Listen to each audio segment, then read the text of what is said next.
Me llamo Jenny Lisbeth Vergara Ocaña y voy a hablar sobre la víctima o el ofendido. En el artículo 108, víctima u ofendido, para los efectos de este código, la víctima o el sujeto pasivo resiente directamente sobre su persona, el comportamiento o la afectación de la conducta de un comportamiento delictivo.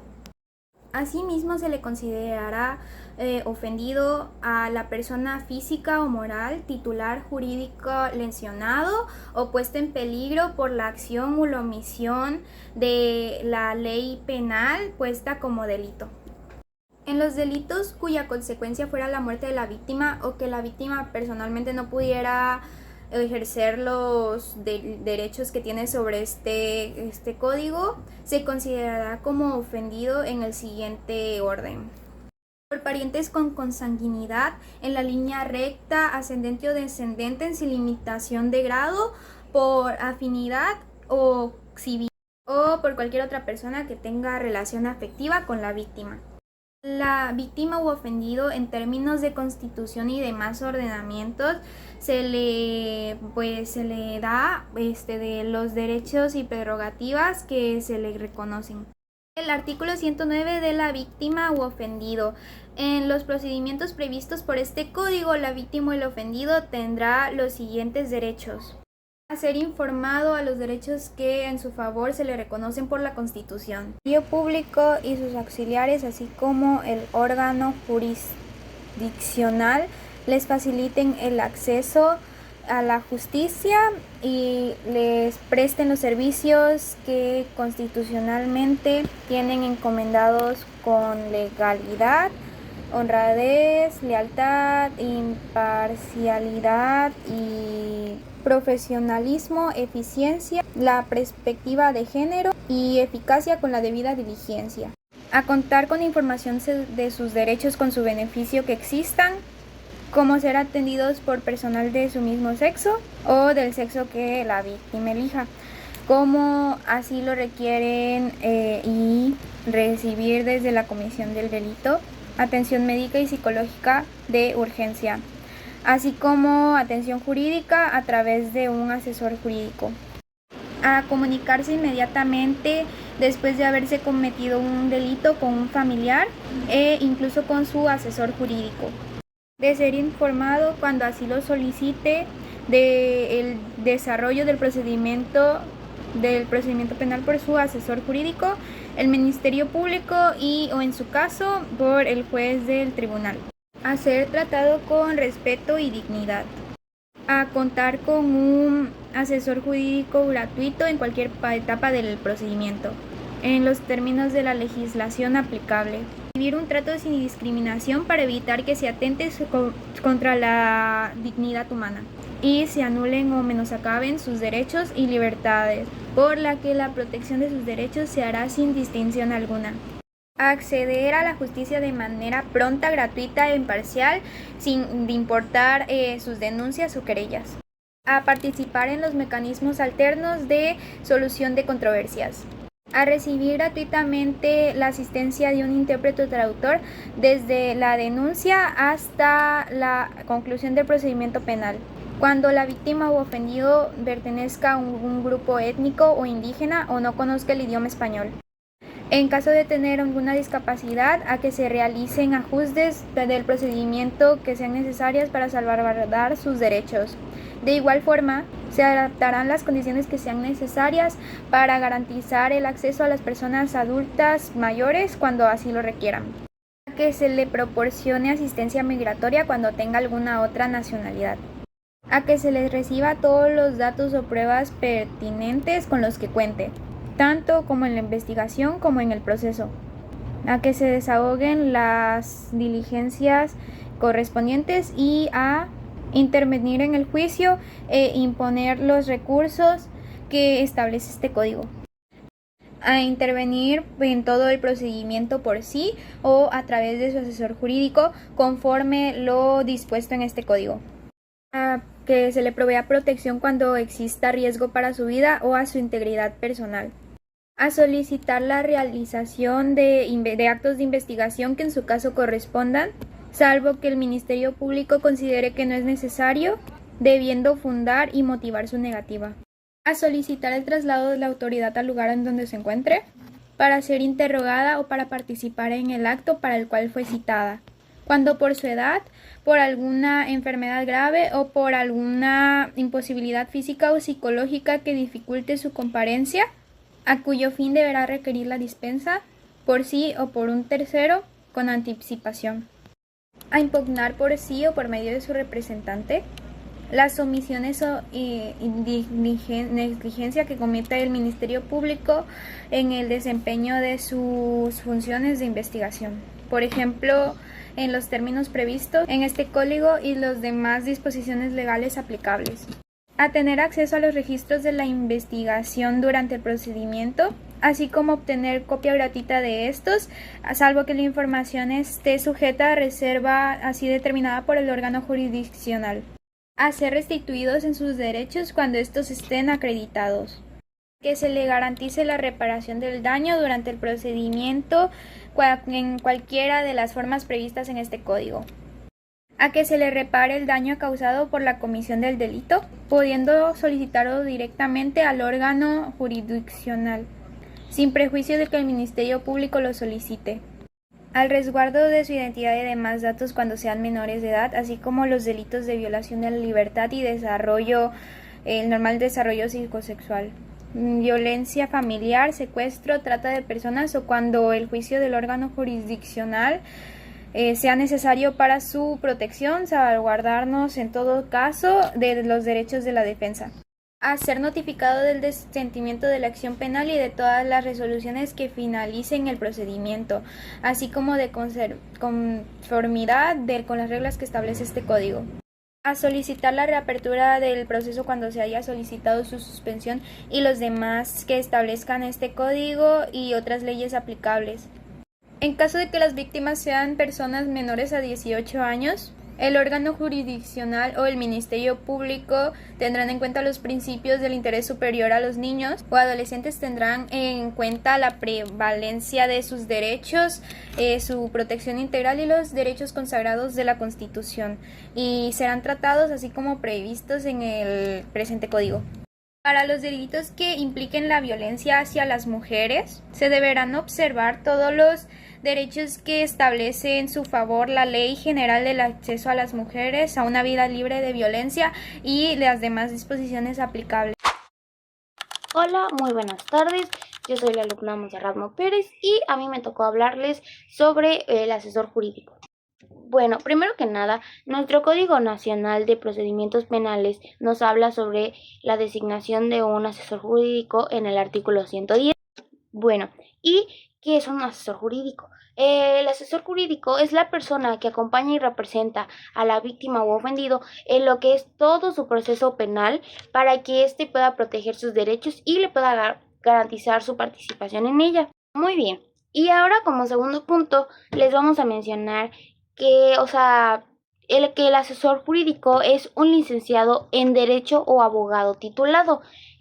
Con fines de que él pueda orientar, asesorar y representar legalmente a lo que es la víctima u ofendido en todo el proceso penal. En este caso, si la víctima no cuenta con un asesor jurídico privado, el Estado le proporciona uno público. Bueno, también les voy a mencionar un poco de la función que tiene el asesor jurídico, que la función principal de es que garantiza el ejercicio de los derechos de la víctima a lo largo de su proceso, como lo es la protección, la justicia, la verdad y sobre todo la reparación integral.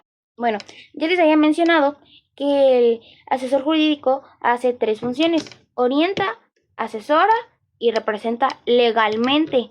Bueno, orienta y asesora ya que les brinda información a la víctima sobre los derechos y los deberes que tienen en el derecho en su proceso penal. ¿Y cómo lo representa legalmente? Bueno, él actúa como representante en lo que son las audiencias, representando argumentos y pruebas para defender los intereses de la víctima. La intervención de comienza desde lo que es la denuncia, también puede abarcar lo que es las etapas de todo el procedimiento penal o incluso también puede estar en lo que es la ejecución de la sentencia. Ellos participan desde el inicio de la investigación hasta la etapa final del proceso penal. Ellos actúan sobre el sistema de justicia penal, se están en lo que son las audiencias y en las diligencias que involucren a la víctima. También puede haber un asesor jurídico por víctima o también puede representar a varias víctimas si la ley lo permite o si tienen fines en común. Como ya había mencionado, la existencia de ellos se representa a la necesidad de que la víctima no tenga desventaja en todo el procedimiento penal y éste tenga una voz legal, que es el asesor jurídico. Y como último, el objetivo de estos es defender a lo que es los derechos de la víctima, eh, pudiendo ser también solicitando medidas de protección o participando en lo que son las audiencias, o también en este caso existe lo de coayudar con el Ministerio Público si es necesario. Hablemos de lo que es un imputado. Un imputado, según el artículo 105 de del tercer Código Nacional de Procedimientos Penales, un imputado es un sujeto de proceso penal, pero sin embargo, en el artículo 112 de esta misma fracción de lo que es el Código Nacional de Procedimientos Penales, habla de que un imputado es aquella toda persona que esté señalada por un ministerio público y que éste sea partícipe de un delito. Sin embargo, mediante como vaya pasando el proceso, se le va a llamar de manera distinta. En primero, antes de ir a una audiencia inicial, la persona se le va a llamar investigado. ¿Y por qué? Bueno, es decir, que el Ministerio Público, de una vez que va a ir realizando lo que es la investigación de lo que ha sucedido. Bueno, una vez que llegue a la audiencia inicial y se formula lo que es la imputación, el nombre correcto va a ser imputado. Mientras va avanzando el proceso y se formula lo que son la acusación en contra de la persona, el nombre correcto de aquella persona pues se le va a llamar acusado. Y por último, una vez que se emita una sentencia, tendrá, a pesar de lo que no se ha quedado firme, tendrá de lo que es el nombre correcto como sentenciado. Ahora hablaremos de lo que es un defensor. Bueno, ¿qué es un defensor? Un defensor es un abogado encargado de garantizar lo que son los derechos del imputado, asegurando que es una defensa adecuada durante lo que es su proceso penal.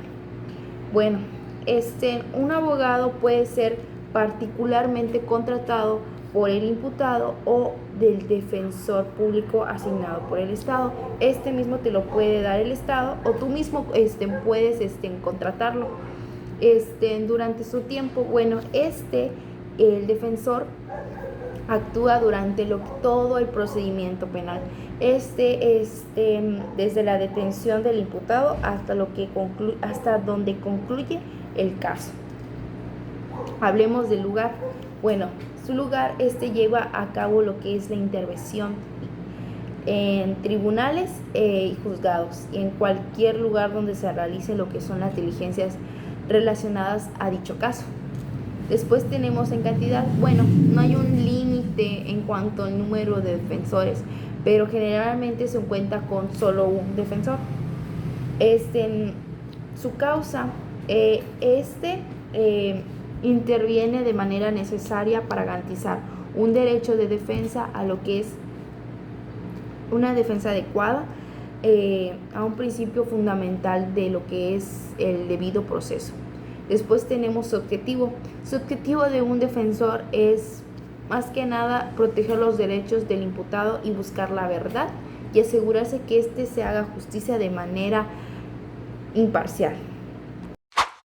El Ministerio Público se encuentra dentro del Código Nacional de Procedimientos Penales, que juega un papel fundamental en la investigación y en la búsqueda de delitos en México y su función principal es garantizar la correcta aplicación de la ley y proteger los derechos de las víctimas. El Ministerio Público tiene que tener una investigación que es el de los delitos y coordinarse con la policía y los servicios que brindan para que su objetivo sea pues determinar si existe el delito y quién es el responsable del delito que haya pasado y que se haya cometido, como también el ejercicio penal, que es cuando el ministerio decide si se presenta una acusación formal contra lo que es el imputado, basándose en la evidencia que tienen recopilada durante su investigación previamente.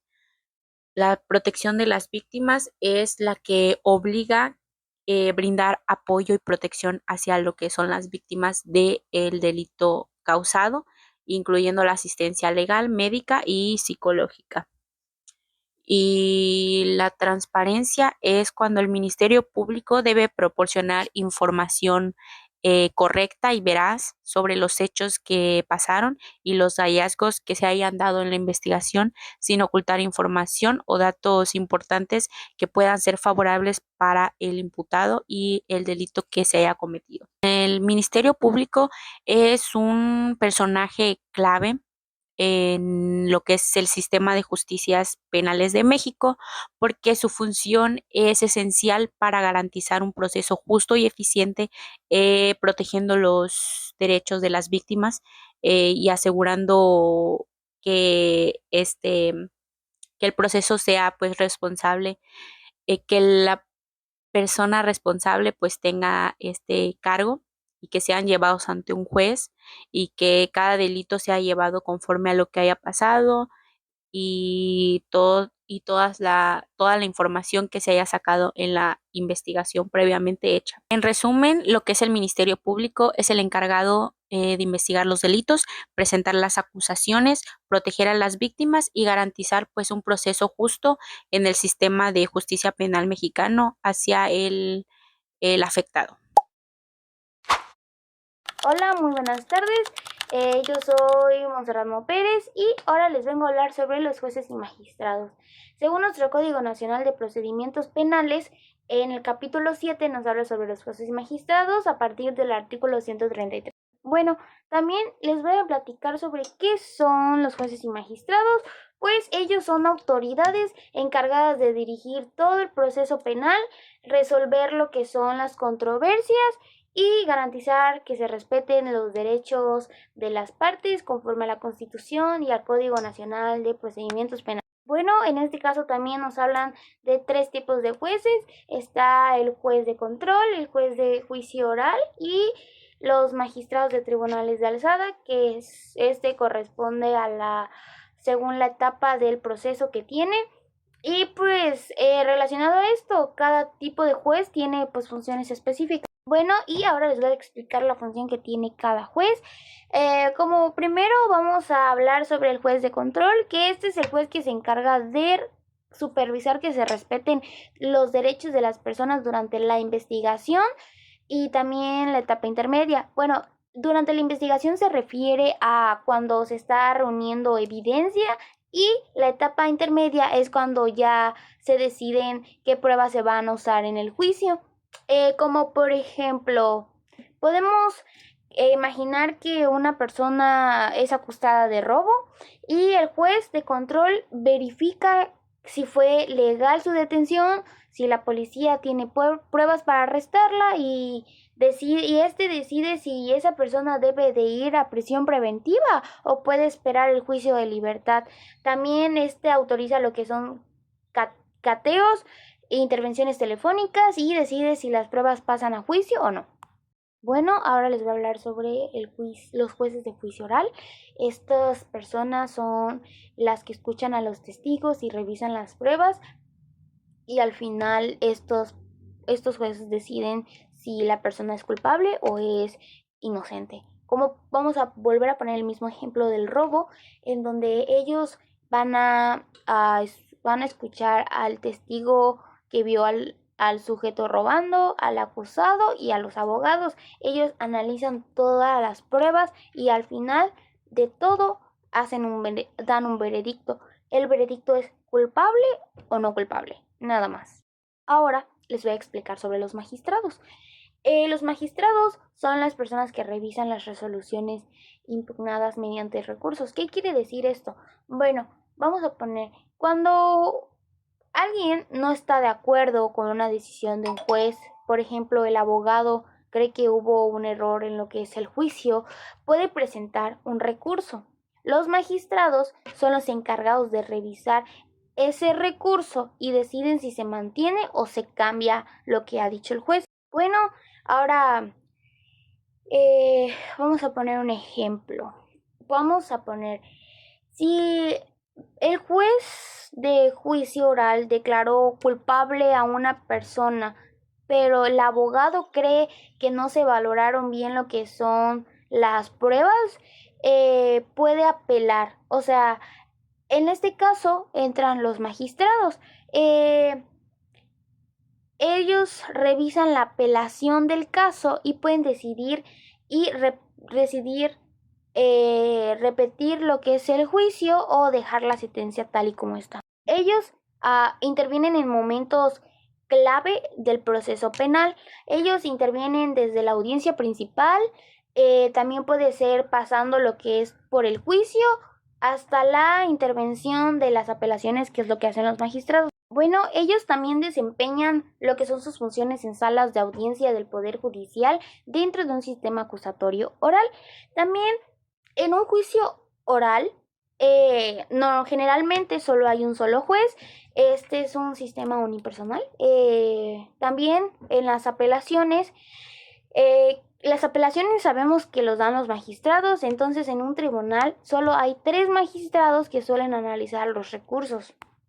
Bueno, y ahora su función de ellos existe para garantizar lo que son